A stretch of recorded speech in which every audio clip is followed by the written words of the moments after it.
ആദ്യം നമ്മൾ 11 ഇഞ്ചിൽ ലെങ്ത്തും 8 ഇഞ്ചിൽ വിഡ്ത്തും എടുത്തു. ഓക്കെ, അതിനുശേഷം അതിപ്പോൾ 9ഉം 7 ആയാലും എടുക്കാം കേട്ടോ. ലെങ്ത്ത് 9 ഇഞ്ചും വിഡ്ത്ത് 7 ഇഞ്ചും എടുക്കാം. അതൊരു സ്റ്റാൻഡേർഡ് അളവാണ്. അപ്പോൾ ഈ ഒരു അളവിൽ ഇപ്പോൾ നമുക്ക് ചെയ്യാം 11, 8. അത് ക്ലിയർ ആണോ? ഓക്കെ, അതിനുശേഷം 2 ഇഞ്ച് താഴെയായിട്ട് നമ്മൾ എന്ത് ചെയ്യുന്നു, 1/2 ഇഞ്ച് തയ്യൽ തുമ്പിൽ എന്ത് ചെയ്യാൻ പോവാണ്, 1 ഇഞ്ച് ഇവിടം വരെ, 2 ഇഞ്ച് ഇവിടം വരെ, അവിടെ തൊട്ട് നമ്മൾ എന്ത് ചെയ്യുന്നു, സ്റ്റിച്ച് ചെയ്യാൻ വേണ്ടി പോവുകയാണ്. സ്റ്റിച്ച് ചെയ്ത് 2 ഇഞ്ച് തരുമ്പോൾ 1 ഇഞ്ച്, 2 ഇഞ്ച് അവിടെയായിട്ട് നമ്മൾ എന്ത് ചെയ്യുന്നു, ഇട്ടിട്ട് വേണം പോകാൻ. ആമിൻ്റെ ഉള്ളിൽ കൂടെ പ്രസർ ബാർ ലിഫ്റ്ററിനെ ഉപയോഗിച്ച് പ്രസർ ഫുഡിനെ പൊന്തിച്ച് വേണം ക്ലോത്ത് വെച്ച് കൊടുക്കാൻ. ഇതാ ഇവിടം വരെ അടിച്ചിറക്കി. അതിനുശേഷം സൂചിയെ കുത്തി നിർത്തി വേണം നമ്മൾ തുണിയെ തിരിക്കാനൊക്കെ ആയിട്ട് കേട്ടോ. നല്ല വശമാണ് ചേർത്ത് വെച്ചേക്കണമെന്ന് ഓർക്കുക. എന്നാലേ നമുക്ക് അടിച്ചതിന് ശേഷം തിരിച്ചിടുമ്പോൾ നല്ല വശം പുറത്തായിട്ട് കിട്ടുള്ളൂ. ഓക്കെ, ഇവിടെ ഈ പറഞ്ഞ പോലെ തന്നെ 2 ഇഞ്ചിന് എന്ത് ചെയ്യണം, സ്റ്റോപ്പ് ചെയ്യണം. ഓക്കെ, ഇപ്പം ഇത്രയും കഴിഞ്ഞു. ഇതിനെ തിരിച്ചിടുകയാണ്. ഇതാ ഇങ്ങനെ കൈയിട്ട് കഴിഞ്ഞാൽ ഇവിടെ ഓക്കെ, കൈയിട്ട് കഴിഞ്ഞാൽ ഇതിനെ ഇങ്ങനെ തിരിച്ചിടാം. നമ്മൾ ഡസ്റ്ററൊക്കെ ചെയ്തിട്ടുണ്ടാകും പണ്ട് അല്ലേ? ആ രീതി തന്നെ. അതിൻ്റെ ഇവിടെ ഇത്രയും ഭാഗം സ്റ്റിച്ച് ചെയ്തില്ലാന്നേ ഉള്ളൂ. ഓക്കെ, അപ്പോൾ ഇത്രയും കഴിഞ്ഞു. ഇനി നമുക്ക് ചെയ്യേണ്ടത് ഈ ഒരു സൈഡ് ഭാഗം ഫിനിഷ് ചെയ്യാന്നുള്ളതാണ്. അതിന് നമുക്ക് എന്ത് ചെയ്യാം, കണ്ടിന്യൂസ് ആയിട്ട് ഇങ്ങനെ സ്റ്റിച്ച് ചെയ്യുന്ന രീതിയിലുള്ള രീതി സ്വീകരിക്കാം. ഇങ്ങനെ എടുത്തിട്ട് ആണ് ഇതുവരെ ചെയ്തതിൽ എന്തെങ്കിലും ഡൗട്ട് ഉണ്ടോ ആർക്കെങ്കിലും? ഇല്ല. ഓക്കെ, ഇവിടെ നേരെ വരണം. ഒന്ന് ഇതിലെ വന്ന് ഇതിലെ കയറ്റി ഇതിലെടുക്കുന്നു, ഇതിലെ തന്നെ കയറ്റുന്നു, ഇങ്ങനെ പോയി റൗണ്ട് അടിച്ചു വരുന്നു.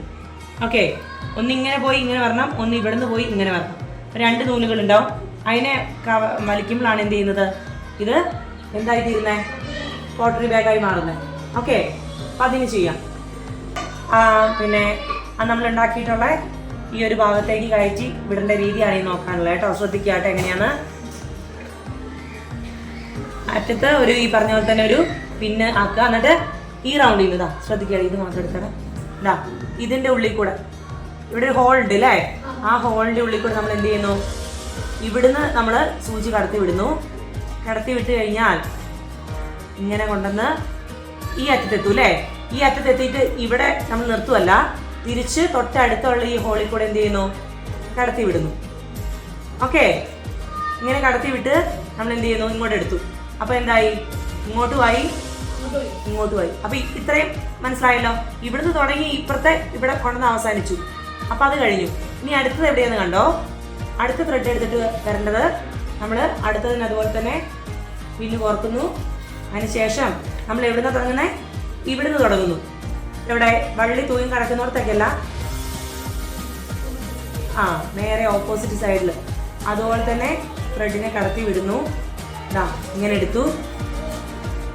അതിനുശേഷം ഇവിടെ ബ്രാ ആകൃതിയിൽ എന്ത് ചെയ്യുന്നു, തൊട്ടടുത്തുള്ളതിലേക്ക് അതേപോലെ തന്നെ കവർ ചെയ്തെടുക്കുന്നു.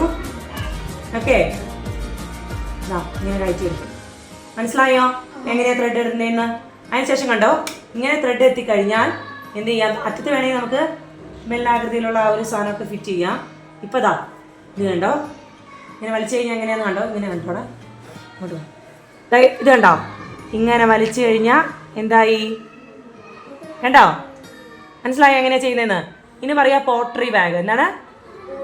ഇങ്ങനെ എടുത്തിട്ട് നമുക്ക് എന്തെങ്കിലും ഗിഫ്റ്റ് ചെയ്യാം. വാച്ച്, പെർഫ്യൂം, അതുപോലെ ജ്വല്ലറി എന്നൊക്കെ കിട്ടും. ഇങ്ങനത്തെ ബാഗ് കണ്ടിട്ടില്ല നിങ്ങൾ? മനസ്സിലായോ? ഇങ്ങനെ വലിക്കുമ്പോൾ അല്ലെങ്കിൽ ഇങ്ങനെ ആവുമോ, 2 സൈഡിൽ ഇങ്ങനെ ത്രെഡ് പോയേക്കണോണ്ടാണ് ത്രെഡ് 2 സൈഡിൽ നിന്ന് വലിക്കുമ്പോൾ എന്ത് സംഭവിക്കുന്നത്, ഇങ്ങനെ വരുന്നത്. അപ്പോൾ ത്രെഡ് ഇടുന്നതിന് ശ്രദ്ധിക്കണം. അപ്പോൾ ചെയ്യുമല്ലേ? ഓക്കെ.